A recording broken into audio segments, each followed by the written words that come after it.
انس T V کے معزز دوستوں، میں ہوں انس ملک اور آپ تمام دوستوں کو السلام علیکم۔ دوستو، آج کی اس ویڈیو میں ہم آپ کو جرمیان یعنی گرمیان قبیلے کی تاریخ کے بارے میں بتائیں گے۔ جرمیان قبیلہ کون تھا؟ ان کی عثمان غازی سے دشمنی کی وجہ کیا تھی؟ جرمیان قبیلے کے منگولوں سے کیسے تعلقات تھے؟ عثمانیوں نے جرمیانی ریاست کو کیسا کیا؟ دوستو، آج کی اس ویڈیو میں ہم آپ کو یہی سب دکھائیں گے۔ جرمیان قبیلہ اوغوز ترکوں کی ایک شاخ تھا۔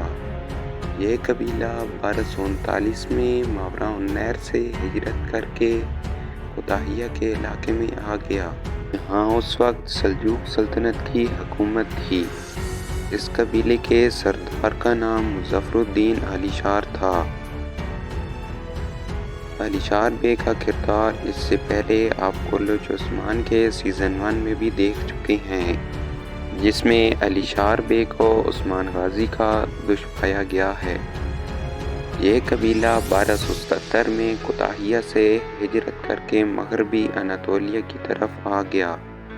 دوستو، وجہ یہ تھی کہ 1277 میں کرمانیوں نے سلجوق سلطنت کا تختہ الٹ دیا اور اس پر اپنی مرضی کے سلطان جمری کو سلجوق سلطنت کا حکمران مقرر کر دیا۔ یہ قبیلہ سلجوقی سلطان کے حکم پر مغربی اناطولیہ میں آ گیا اور انہوں نے جمری کو شکست دی اور اسے قید میں ڈال دیا اور سلجوقی تخت پر سلجوق سلطان کی حکمرانی برقرار کر دی۔ اس کے علاوہ تاریخ میں کریم الدین علیشار نام کے شخص کا ذکر ملتا ہے، جس کو 1264 میں منگولوں نے باقی سلجوقی امراء کے ساتھ شہید کر دیا، جس سے یہ بات واضح ہو جاتی ہے کہ یہ قبیلہ سلجوق سلطنت کا وفادار قبیلہ تھا۔ جرمیان قبیلے کی اسی وفاداری کے نتیجے میں سلجوق سلطنت نے ان کو انقرہ کے علاقے میں حکمرانی دی، جہاں انہوں نے سلجوق سلطنت کے خاتمے کے بعد اپنی الگ ریاست کی بنیاد رکھی۔ جرمیان قبیلہ کتنا طاقتور تھا؟ جرمیان قبیلے کے سردار یعقوب بن علیشار کا دور جرمیان قبیلے کا طاقتور ترین دور سمجھا جاتا ہے۔ یعقوب بن علیشار نے سن 1300 سے سن 1340 تک جرمیان قبیلے پر حکومت کی۔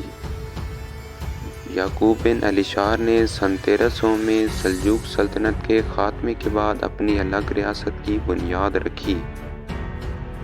اس قبیلے کے پاس اپنی سرسبز چراگاہیں تھیں اور اس کے پاس 700 سے زیادہ بستیاں تھیں، جہاں ان کے پاس رہنے کے لیے ایک وسیع جگہ تھی۔ یہ قبیلہ اتنا طاقتور تھا کہ اس کے پاس دوسرے قبائل کو رکھنے کے لیے ایک وسیع جگہ تھی۔ اس قبیلے کی اپنی فوج کی تعداد 50,000 تک تھی، جبکہ جنگی حالات میں یہ قبیلہ 2 لاکھ تک فوج جمع کرنے کی صلاحیت رکھتا تھا۔ یاد رہے کہ یہ فوج اس کے حامی قبائل کی وجہ سے ہی ممکن تھی۔ جرمیان قبیلے کے منگولوں سے کیسے تعلقات تھے؟ جرمیان قبیلے کے سردار یعقوب بن علیشار نے سن 1305 میں منگول حکمران غازان خان کو سالانہ خراج دے کر اس کی حکمرانی قبول کر لی۔ یاد رہے کہ اس وقت دوسری ترک امارتوں جن میں کستامنو، صاحبتہ اور کرمانیوں نے بھی منگولوں کو خراج دے کر اپنی حکمرانی بحال کی تھی، لیکن اس قبیلے کے بازنطینی سلطنت سے تعلقات اچھے نہیں تھے۔ یعقوب بن علیشار کے دور میں سن 1304 اور سن 1306 میں بازنطینی سلطنت اور جرمیان قبیلے کے درمیان جنگ ہوئی، جس میں جرمیان قبیلے نے بازنطینی سلطنت کو شکست دی اور اس کے بہت سارے علاقوں پر قبضہ کر لیا۔ جرمیان قبیلے کی عثمان غازی سے دشمنی کی وجہ کیا تھی؟ جرمیان قبیلے کی خواہش تھی کہ ترکوں کی سرداری ان کو ملے، جبکہ دوسری طرف عثمان غازی کی بھی یہی کوشش تھی۔ عثمان غازی چاہتے تھے کہ وہ بازنطینی سلطنت کی طرف رخ کریں اور ان کے پاس ان کے قبائل کی وجہ سے ایک بڑی تعداد میں فوج موجود ہو۔ یہی وجہ ہے کہ عثمان غازی نے کبھی سلجوق سلطنت سے نہ کبھی جنگ کی اور نہ کبھی ترک قبائل سے۔ ان کے درمیان تنازع کی دوسری وجہ قلعہ کراچہ حصار تھا۔ قلعہ کراچہ حصار عثمانی سلطنت اور جرمیان قبیلے کی سرحد پر واقع تھا۔ یعقوب بن علی شار کی کوشش تھی کہ یہ قلعہ وہ فتح کریں، جبکہ دوسری طرف عثمان غازی کی بھی یہی کوشش تھی، لیکن اس سلسلے میں عثمان غازی نے پہل کی اور قلعہ کراچہ حصار فتح کر لیا۔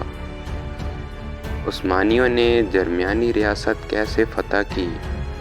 سن 1380 میں عثمانی سلطنت پر عثمان غازی کے پوتے اور اوران غازی کے بیٹے مراد اول کی حکومت تھی اور جرمیان قبیلے کے سردار کا نام سلیمان شاہ تھا۔